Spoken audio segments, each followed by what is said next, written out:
sort out the musical history of the 20th century, Andres Segovia will stand tall among the giants.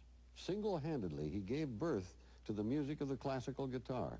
Indeed, his very name came to represent a standard by which all other classical guitarists are judged.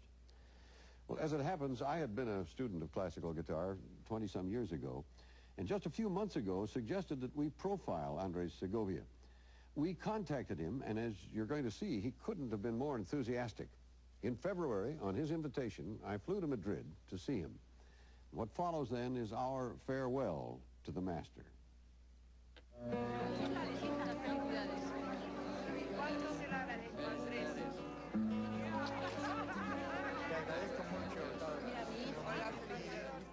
Andres Segovia had more than his share of parties. This may not match those of his youth, but as Shakespeare wrote, elders should be blessed with honor, love, obedience, and troops of friends. Segovia had all these.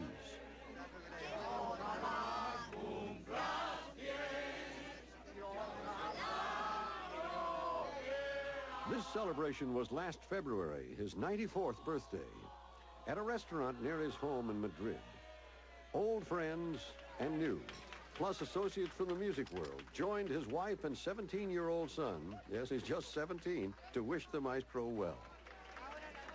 He told me later that he'd partied till the wee small hours, typical zest for a man who for over 80 years had been perfecting a talent that he considered a gift from God. I received from heaven the vocation for music, but when I heard the guitar, you know, unconsciously, I fell in love with it.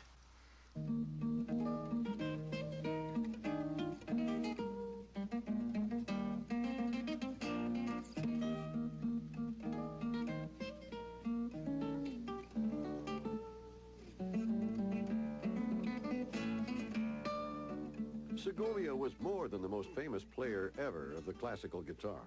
He was a musical institution. When he began playing in the 1890s, there was relatively little music written for the instrument, no standard playing techniques, and few teachers to nurture gifted students.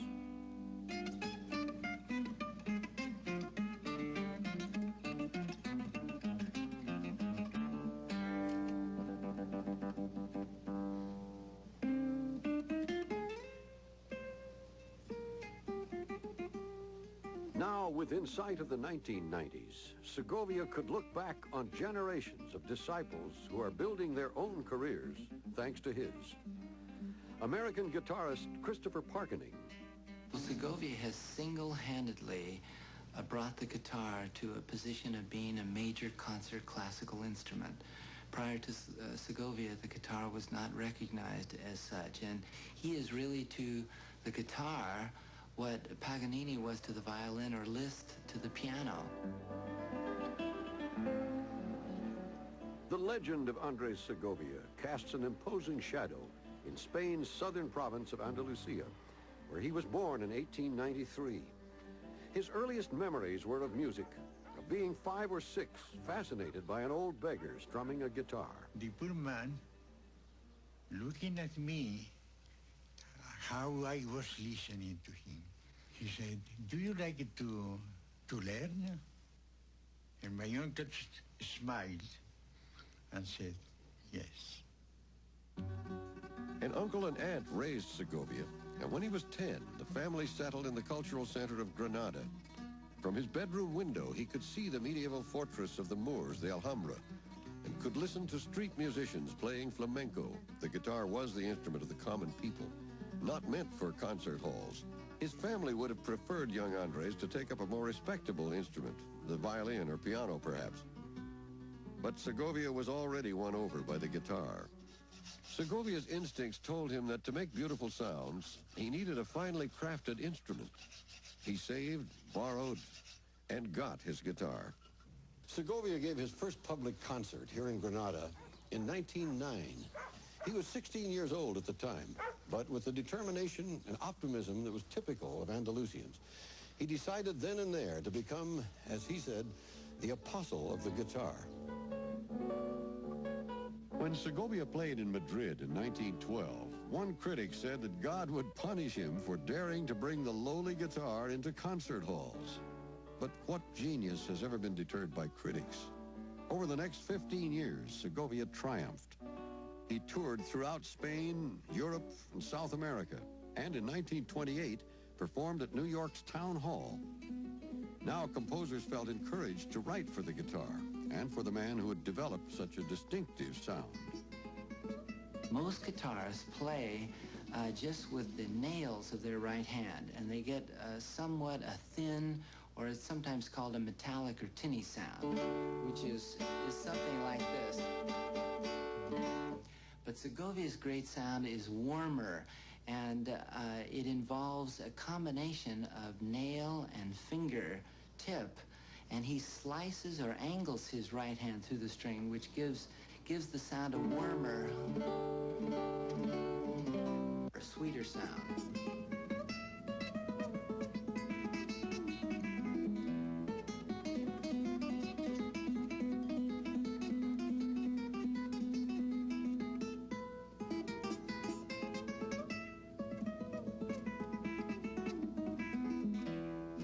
Maestro, when nails are so important in playing the guitar, who takes care of your nails? Myself. And 3 times a week, because I have to polish it with very refined emery. Because a nail that is too long and that has been cut produces a very bad sound.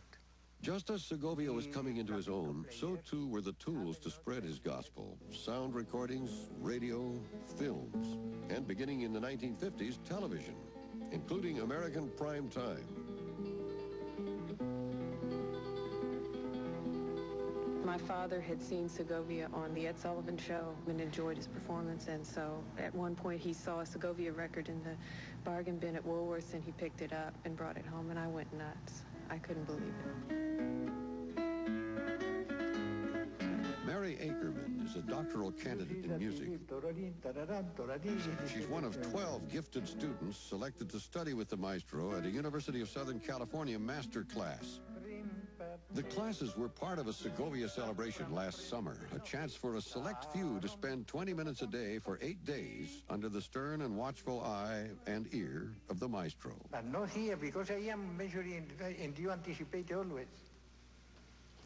Do you understand? May I try once again? Or... No.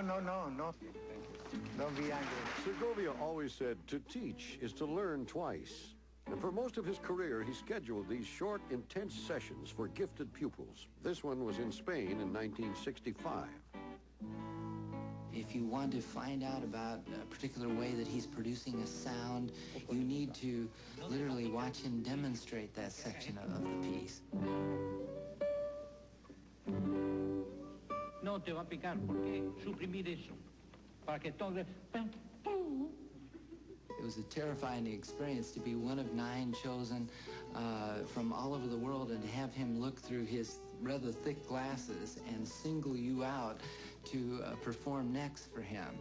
Christopher Parkening was a very talented 16-year-old when he came up against Segovian perfectionism at a master class at Berkeley in 1964. Suddenly, the floor shook when Segovia smashed his foot on the floor, and he stopped me in the middle of the piece and said, "Never in my life could I play that like that." And I said, "What is wrong?" And he said, "You have changed the fingerings on the piece." And what had happened, my former teacher had changed the fingerings to make the piece easier. Only it had taken the musicianship out of the piece, and Segovia was so angry, and his wife was kind of holding him back, and finally he said, "Change it back tomorrow." And I came back the next day and changed it. For Segovia, the rewards of teaching went beyond the professional level. He met his third wife, Amelia, when she was a guitar student in her early 20s. Recently, they celebrated their 25th wedding anniversary, and she was never far from his side. What was he like as a teacher? Well, he was very severe with all the pupils and more to me. What was she like as a student? Very good, but she has also a character difficult for a pupil. Okay for a wife, but Yes. difficult for a pupil. She wanted to do what she wanted. Segovia moved slowly, but he maintained a hectic schedule. Last fall, after a European concert tour, the Segovias came to New York's Metropolitan Museum to present two of his oldest guitars to the musical instrument collection. The instruments were being retired. The maestro most certainly was not. I invite all of you to my next concert. I'm glad to have this. Segovia created his own unofficial museum in his studio in Madrid, where he was surrounded by paintings and drawings and photos and honors, the trappings of a long, successful, and very famous life. He seemed proud of every bit of memorabilia, but was especially eager to tell us about his youngest son. Carlos Andres was born in 1970, when the maestro was 77. What kind of music does Carlos like? Not very good. Not good. I think music's very important for me too.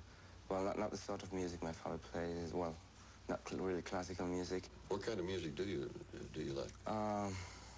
Well, most of new wave music came from England since 1980. He has no vocation for music. You don't think he does not want to be a musician? We did see Segovia in an unusual role, a consultant to me on the purchase of a new guitar. I think that this is the best. The maestro's guitar maker sent over 3 guitars for us to look at. What was it like? Well, if you're a baseball nut, like having Ted Williams pick out your bat. I had studied classical guitar 20 years ago, so this was a rare opportunity. It's a nice tone. I can't tell you how I feel holding a guitar even in front of Segovia. Select that. Do you think this is the best? This, for me, is the best. Thank you again. Segovia would have been the first to admit that this had been a very good life, a full life in which he achieved all he set out to. Still, his choice was to continue as performer, teacher, and standard bearer for the classical guitar. There was no stopping him. Do you know what I'm saying? If I am tired now, I don't mind it because I have the eternity to rest. I have eternity to rest. Well, now that Andres Segovia has embarked on that final phase, we wish him all the best and thank him again for the legacy he left. Because he was obsessed with the importance of the guitar, I think you can't hear a well-played guitar now without hearing Segovia. Every artist playing has been inspired by this man. He was a tower of musical integrity, but he will also be remembered as a person of warmth and humor who exuded a deep wisdom without preaching. I am honored to have been one of his friends. We'll be right back.